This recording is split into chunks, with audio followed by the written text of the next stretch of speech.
வணக்கம். நீதிமன்ற செய்திகள்.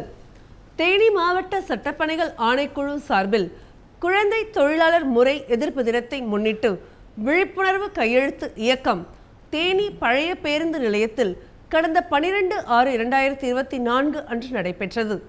குழந்தை தொழிலாளர் முறையை முற்றிலுமாக அகற்றப்பட வேண்டியதின் அவசியத்தை வலியுறுத்தும் விதமாக குழந்தை தொழிலாளர் எதிர்ப்பு தினம் ஜூன் 12ஆம் தேதி அன்று கடைபிடிக்கப்பட்டு வருகிறது. மேலும் குழந்தை தொழிலாளர்களை பயன்படுத்துவதனால் ஏற்படும் உடல் மற்றும் மன ரீதியான பிரச்சனைகள் குறித்து பொதுமக்களிடையே எடுத்துரைக்கப்பட்டு வருகிறது. தேனி பழைய பேருந்து நிலையத்தில் நேற்று குழந்தை தொழிலாளர் முறை எதிர்ப்புக்கான கையெழுத்து இயக்கம் நடைபெற்றது. இதனை மாவட்ட சட்டப்பணிகள் ஆணைக்குழுவின் தலைவரும் முதன்மை மாவட்ட நீதிபதியுமான திருமதி அறிவொளி மற்றும் மாவட்ட ஆட்சியர் திருமதி சஜீவனா கையெழுத்திட்டு துவக்கி வைத்தார். குழந்தை தொழிலாளர் எதிர்ப்பு உறுதிமொழியினை முதன்மை மாவட்ட நீதிபதி மற்றும் மாவட்ட ஆட்சியர் தலைமையில் அரசு அலுவலர்கள் மற்றும் பணியாளர்கள் எடுத்துக்கொண்டனர். அதனைத் தொடர்ந்து விழிப்புணர்வு கலை நிகழ்ச்சிகளும் நடைபெற்றது. இதில் தொழிலாளர் நல உதவி ஆணையர் திரு மனுஷ்யாம் சங்கர், உதவி ஆய்வாளர்கள் திரு ராஜா, திரு செந்தில்குமார், அரசு அலுவலர்கள் மற்றும் பணியாளர்கள், பொதுமக்கள் உட்பட பலர் கலந்து கொண்டனர். தமிழ்நாடு மாநில சட்டப்பணிகள் ஆணைக்குழுவின் உத்தரவின்படி தமிழ்நாடு முழுவதும் பொதுமக்களிடையே சட்ட விழிப்புணர்வு ஏற்படுத்தப்பட்டு வருகிறது.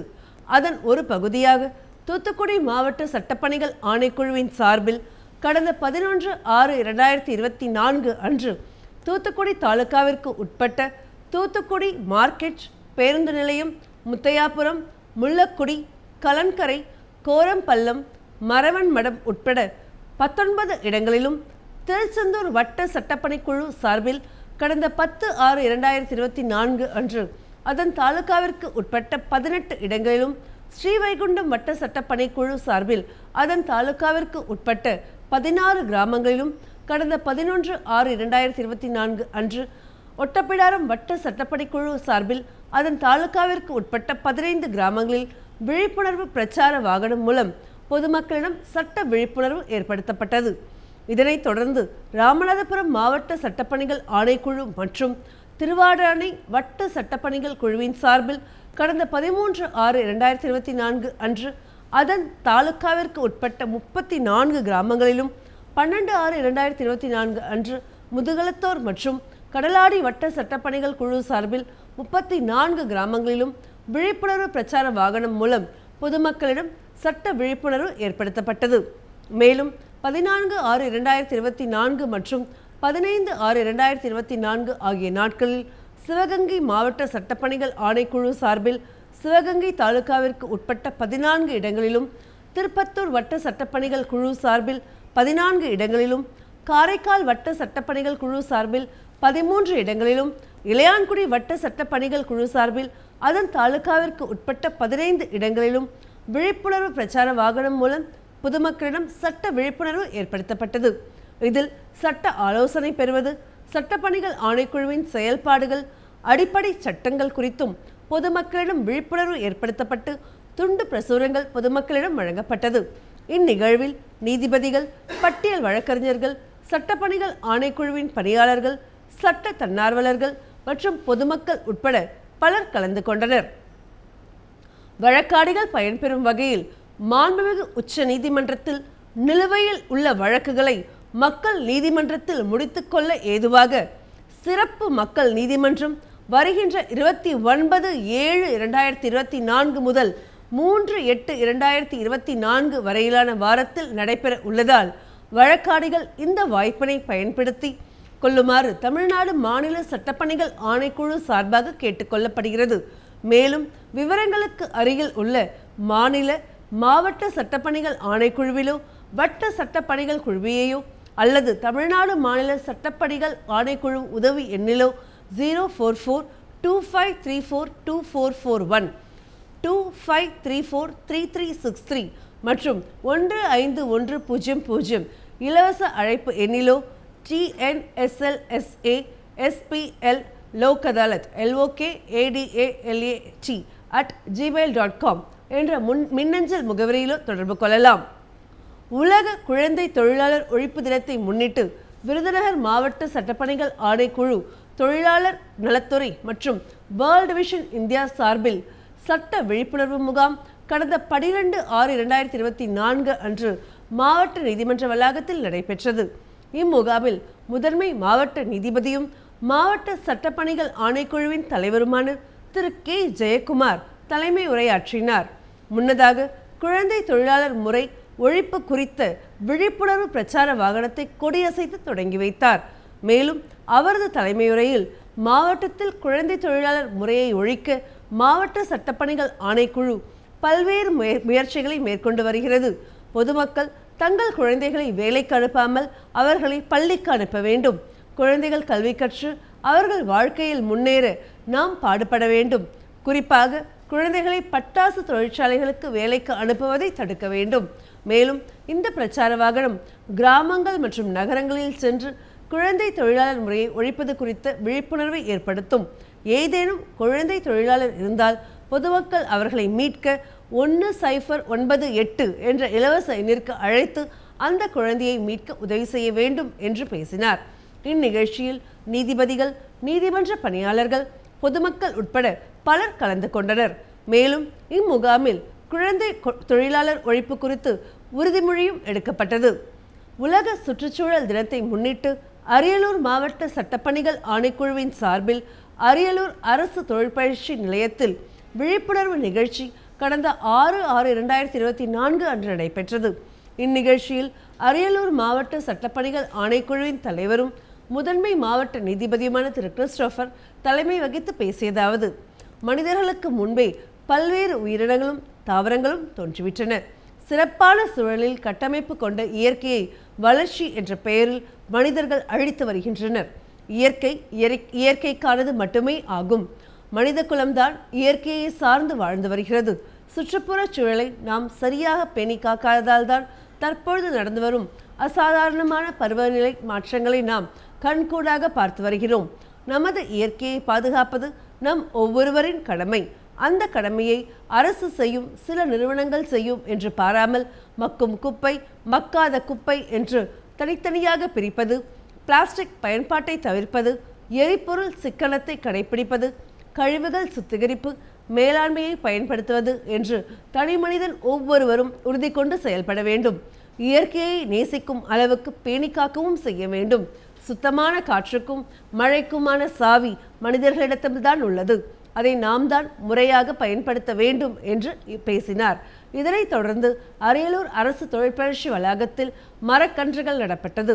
சுற்றுச்சூழல் தினத்தை முன்னிட்டு நடத்தப்பட்ட ஓவிய போட்டி, பேச்சு போட்டி, கட்டுரை போட்டிகளில் வெற்றி பெற்ற மாணவ மாணவிகளுக்கு பரிசளிக்கப்பட்டது. இந்நிகழ்ச்சியில் தலைமை குற்றவியல் நீதித்துறை நடுவரும் மாவட்ட சட்டப்பணிகள் ஆணைக்குழுவின் செயலாளருமான திருமதி மணிமேகலை, முதன்மை சார்பு நீதிபதி திருமதி ரைகானா பர்வின், கூடுதல் மகளிர் நீதிமன்ற நீதிபதி திருமதி கற்பகவல்லி, கூடுதல் மாவட்ட உரிமையியல் நீதிபதி திரு செந்தில்குமார், அரசு தொழிற்பயிற்சி நிலைய பயிற்றுநர்கள், மாணவ மாணவிகள் உட்பட பலர் கலந்து கொண்டனர். இத்துடன் நீதிமன்ற செய்திகள் நிறைவடைகிறது. நன்றி, வணக்கம்.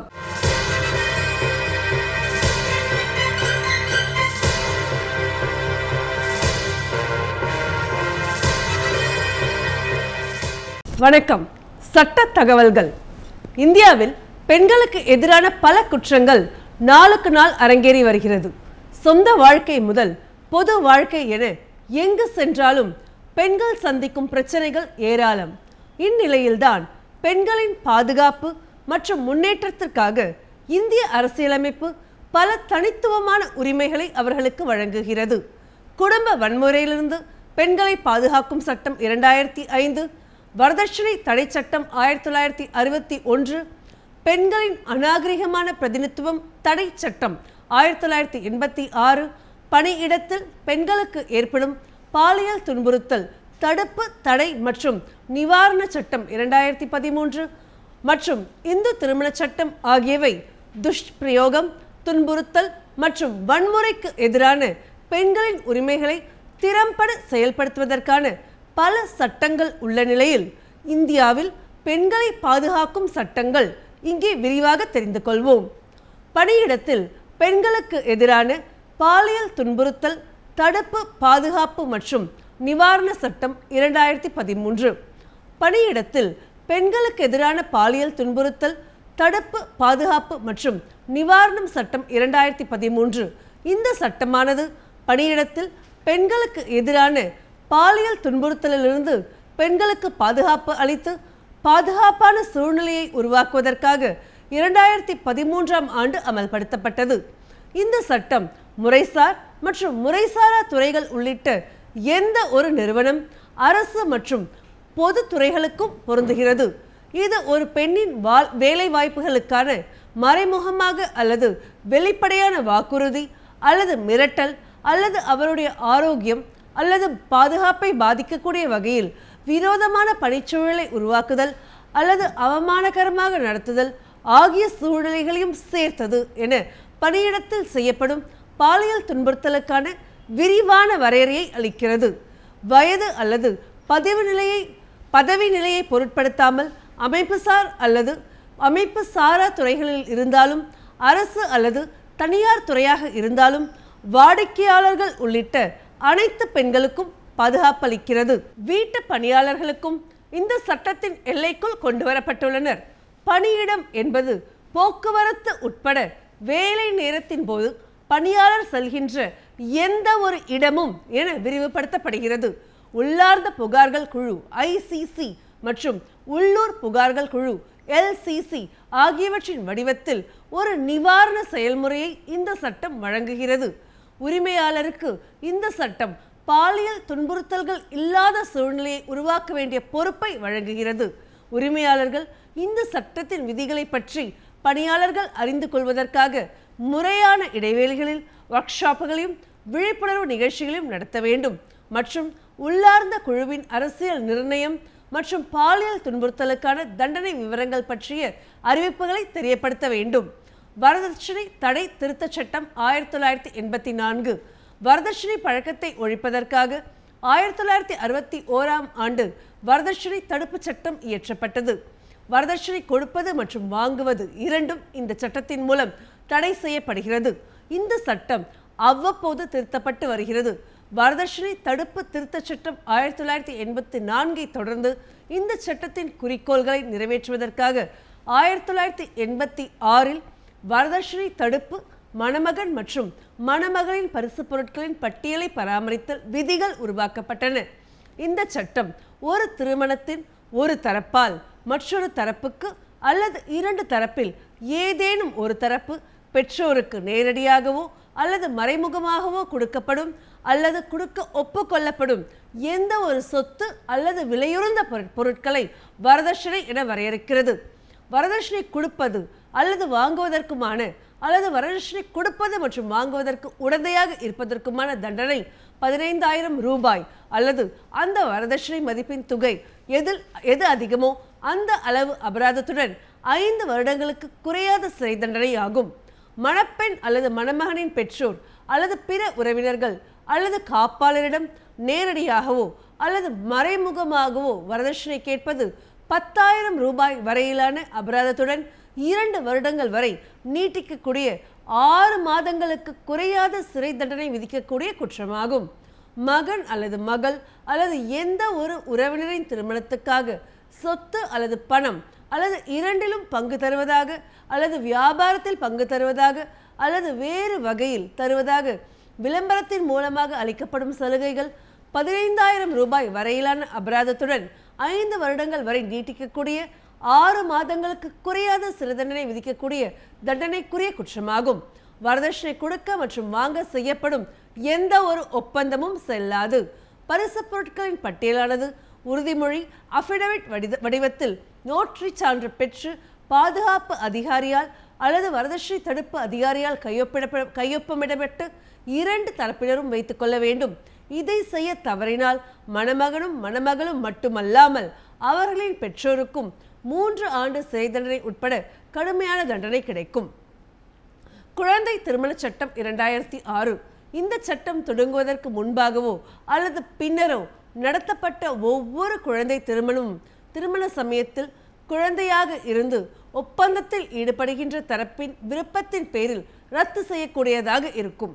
முந்தைய சட்டங்களில் இருந்து குறைபாடுகளை சரி செய்வதற்காக 2006ஆம் ஆண்டு குழந்தை திருமண தடை சட்டத்தின் விதிகள் அறிமுகம் செய்யப்பட்டன. அது 1929ஆம் ஆண்டு குழந்தை திருமண தடை சட்டத்துக்கு மாற்றாக நவம்பர் 1, 2007 நடைமுறைக்கு வந்தது. 1978ஆம் ஆண்டு இந்த சட்டத்தில் பெண்களின் சட்டப்பூர்வ திருமண வயதை 15லிருந்து 18 வயதாகவும் ஆண்களுக்கு 18லிருந்து 21 வயதாகவும் உயர்த்துகின்ற திருத்தம் செய்யப்பட்டது. பெண் அல்லது ஆணுக்கு சட்டப்பூர்வ வயதை விட குறைவாக, அதாவது பெண்ணுக்கு 18 வயதுக்கு கீழ் அல்லது ஆணுக்கு 21 வயதுக்கு கீழ் உள்ள திருமணத்தை குழந்தை திருமணம் என இச்சட்டம் வரையறுக்கின்றது. இந்த சட்டத்தின் விதிகள் குழந்தை திருமணத்தை தடை செய்கின்றன, பாதிக்கப்பட்டவருக்கு பாதுகாப்பையும் நிவாரணத்தையும் வழங்குகின்றன. மேலும் அத்தகைய திருமணத்திற்கு உடந்தையாக இருக்கின்ற, ஊக்குவிக்கின்ற அல்லது நடத்தி வைப்பவர்களுக்கான தண்டனையை அதிகரிக்கின்றன.